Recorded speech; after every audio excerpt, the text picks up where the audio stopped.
Welcome to Philly Tech Connect podcast, where Philly's tech minds meet.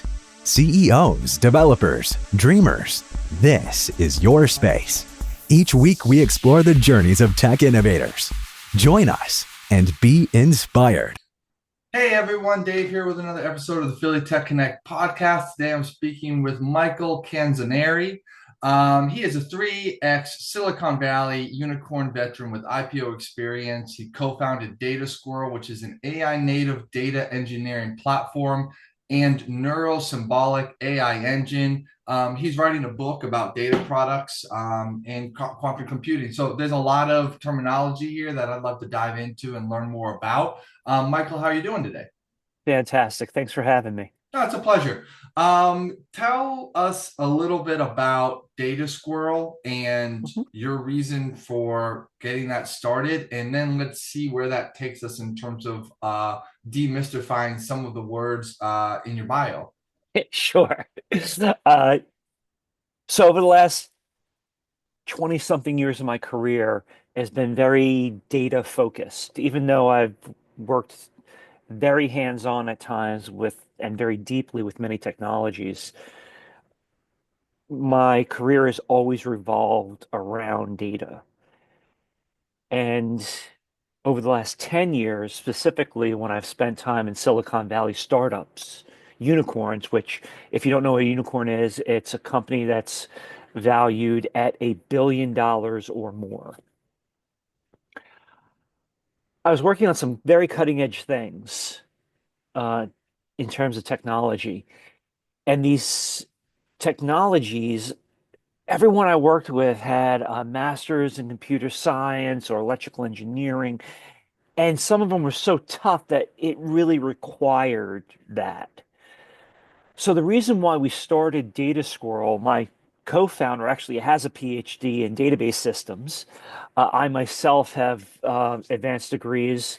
Not only do I have my MBA from a local school, Villanova, There you but go. I did graduate work at Harvard in artificial intelligence and data science and MIT in quantum computing.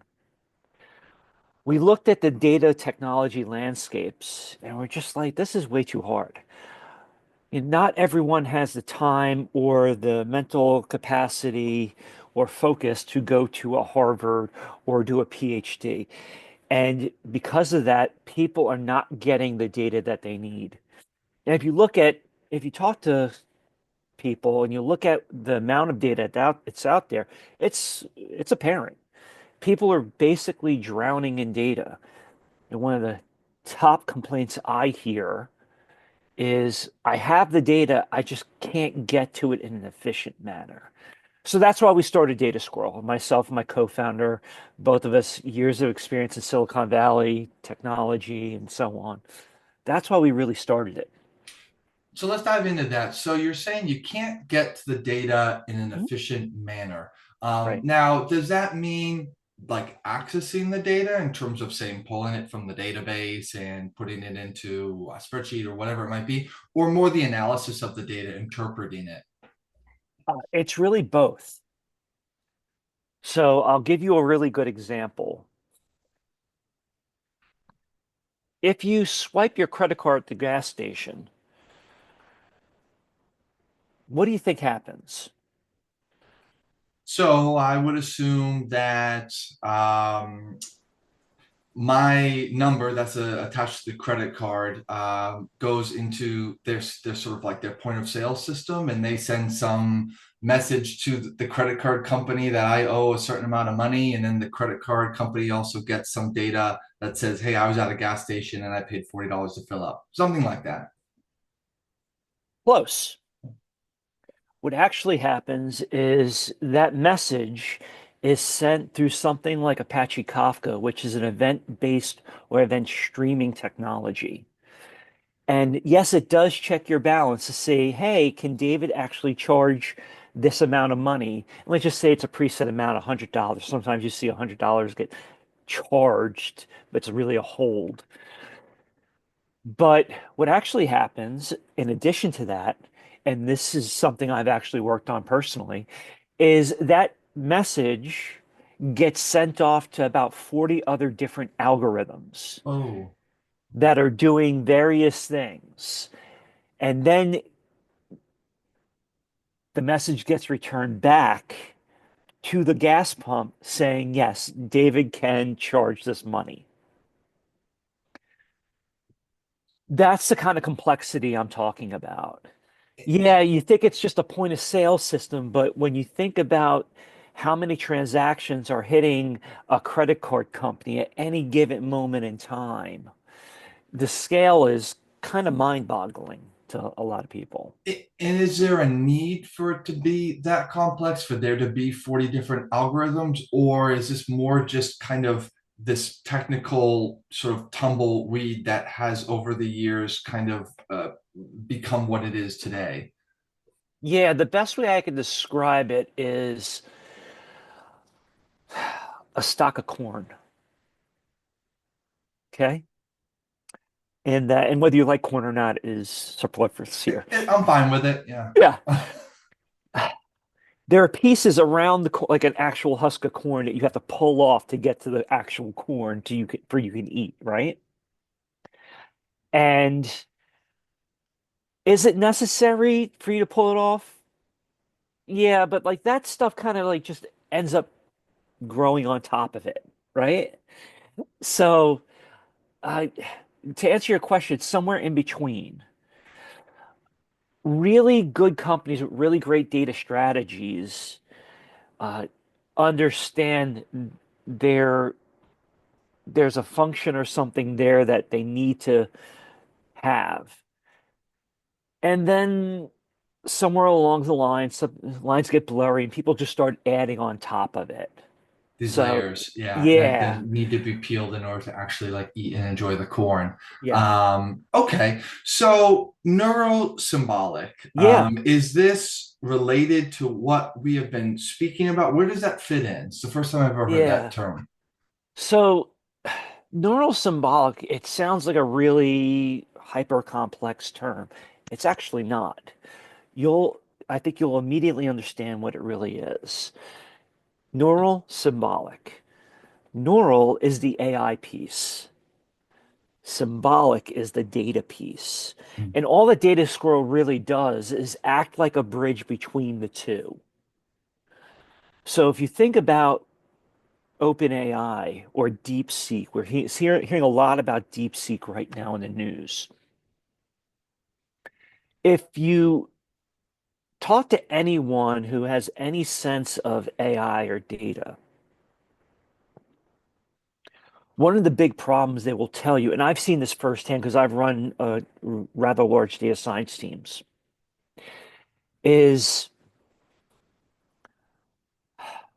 AI needs the right data for it to be impactful. Have you ever heard the term hallucination in AI? Let's assume that most people have not and Sure. define it. It's a lie. That's what it is. The AI is making something up because it doesn't have the right answer. It doesn't know it doesn't have the right answer. It's just trying to serve a response to the question. It's kind of like talking to an 8-year-old and you're asking them what quantum physics is, and they just start making up an answer. Well, having run data science teams in the past, I know that data scientists often spend 80 to 90% of their time being data engineers, essentially plumbers, trying to get the right data to their models so the models could be accurate and provide the right answers. To minimize hallucinations, because I Right. mean this is a major problem, maybe not, hey, for me kind of trying to be like, oh, how many people live in Paris, or some type of general query, not such a big deal, but when lives are on the line, if it's cybersecurity or legal or something like that, to be given just kind of a non-answer is a big problem, I assume. Yeah. Yeah. And it's going to get worse over time. And It, I guess the AI models are not, you said they're not aware that they don't know the answer, so they're not able to say, hey, I don't have an answer for this query.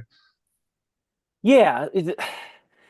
They have the makings of an idea what might it be, And they go down that line of reasoning and the chain of thought or COT, that they respond to it, but they don't have the full picture. And what you'll see over time, by the way, in the next few years is you have large language models, and you're going to see smaller large language models that are hyper specialized for a very specific field. I've been saying this now for a few years. I think in the next 5 to 7 years, if you're a doctor or a lawyer, you might get sued because you don't use a hyper specialized large language model or AI. So neural symbolic is just getting the AI the right data and combining it. Yeah, I've seen come across some articles recently where some professor or legal individual kind of got caught for providing something that was not factual, not Yeah, not about maybe a didn't have the right citations because they were leveraging AI. Is that kind of related to what you're speaking? yeah. Matter of fact, I think it was 2 years ago that a few lawyers were disbarred because they used OpenAI to prep a legal brief, if I remember correctly. Mhm. And they were disbarred at the time. Moving forward, I predict the large language models and AI will get so much better, and you're seeing it already, that when you go to the doctor, your doctor is now going to have, hopefully, a tool to say, hey, I'm seeing Dave. Uh, Give me a rundown of his family history. What are potential issues that he might encounter in his health based on genetic markers or just family history? And I'll give you another example. Cancer is rampant in my family. So we are very vigilant around that. And in the future, AI may come out with some preventative medicine or even, God willing, some cures. And my doctor, who I just went to see yesterday for my yearly physical, in 5, 6 years, may be able to see, like, oh, Mike, think about doing X, Y, and Z, because our latest research tells us that, and the latest AI discoveries tell us that will help you prevent colon cancer. So, yeah, So I'm curious, when you talk about this, increasing specificity of LLMs, do you imagine that as being still kind of under the umbrella of the way we think of LLMs now? So for example, like imagine, OpenAI.legal, no, OpenAI.medical, or that each kind of private company has its own LLMs that is, supported by its own data that it owns. I think what you're going to see is the layer effect. So you have an LLM like OpenAI, right?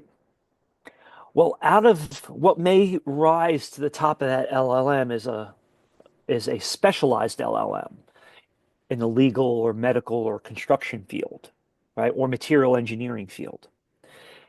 So you'll have a specialized LLM, and then you'll have a hyper specialized LLM that sits on top of that, where the hyper specialized LLM may just be around cancer research or trust and wills or concrete, right? As silly as it may sound, as you go down the line, your LLMs, or I should say, as you go through the evolution of AI, what you're going to get to is not only this large umbrella of knowledge that an LLM captures, but the reasoning behind it. That's what an AI agent really is. It could take a line of reasoning, execute tasks against the line of reasoning.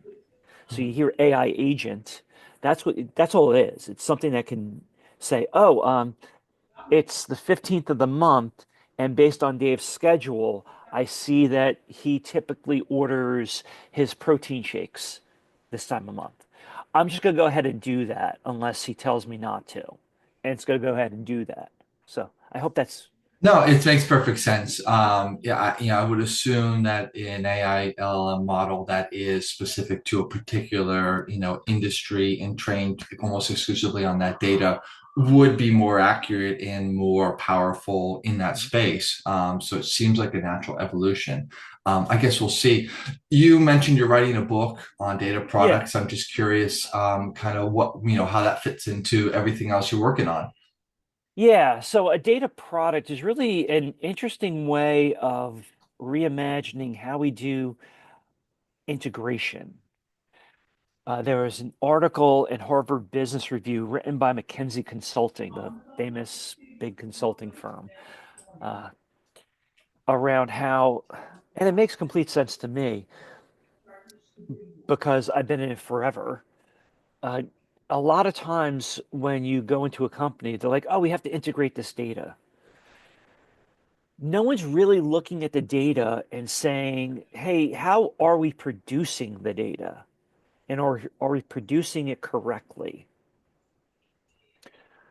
So you hear these terms data as a product or data product, and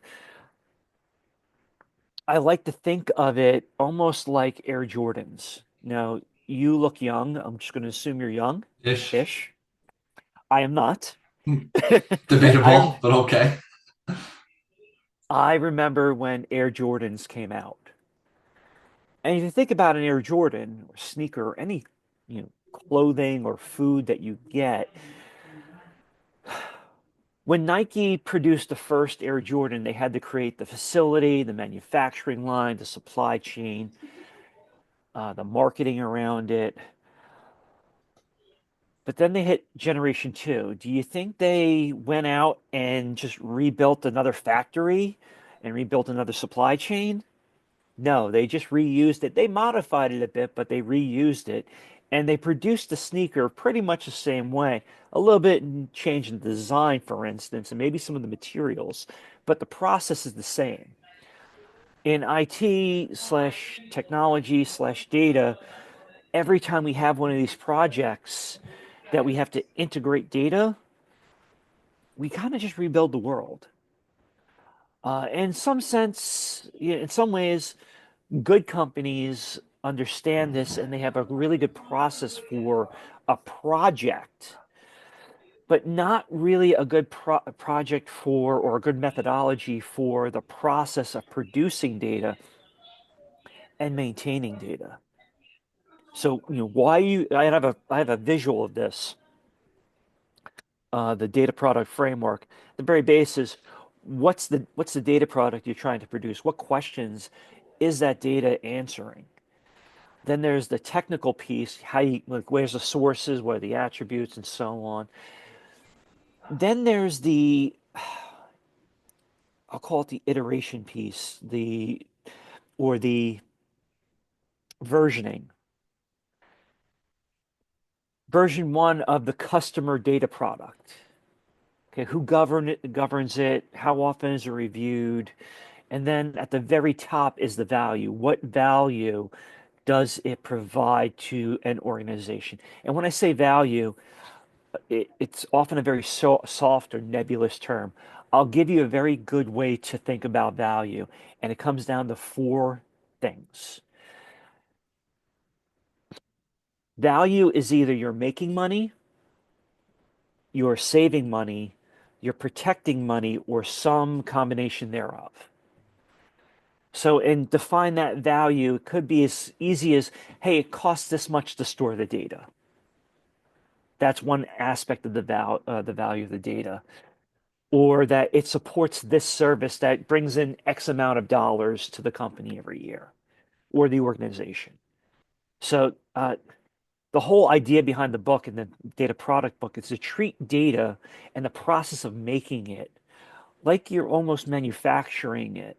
So it has a purpose. It's not just data out there just to have data. It's mindfully and thoughtfully looking at how you produce data. And what the Harvard and McKinsey study has shown is if you do it that way, your cost of integration drops by between 80 to 90%. Nice.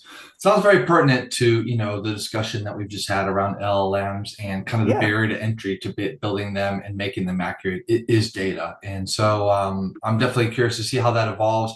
Michael, for people that want to get in touch with you, learn more about Data Squirrel, the book you're working on, anything else, how should they do so? A few ways. You can always find me on LinkedIn. I go by Canz, C-A-N-Z. I've been Canz since the first day of first grade. So you can find me there. You can also find us at Data Squirrel, Data, D-A-T-A. Squirrel is spelled SQRL.com. So you can find us those two places. And when all else fails, just look for me on Canz. There's only about 4 Michael Canzoneris in the world. Nice. One's a brigadier general, I believe. Okay. Good stock. One's a lawyer, and one's another software engineer in, I believe, the Buffalo, New York area. Wow. I might name my next child Michael Canzoneri just by, just feels like a winner. Yeah. So Cool. there you go. Thanks for being on the show, Michael. Appreciate it. Appreciate it. Have a great day. That's all for today's episode of Philly Tech Connect. Join our community at phillytechentrepreneurs.com. Special thanks to our sponsor, shortlist.io, a digital marketing agency specializing in top-notch link building, content strategy, and web design. Stay innovative, Philly, and see you next time on Philly Tech Connect.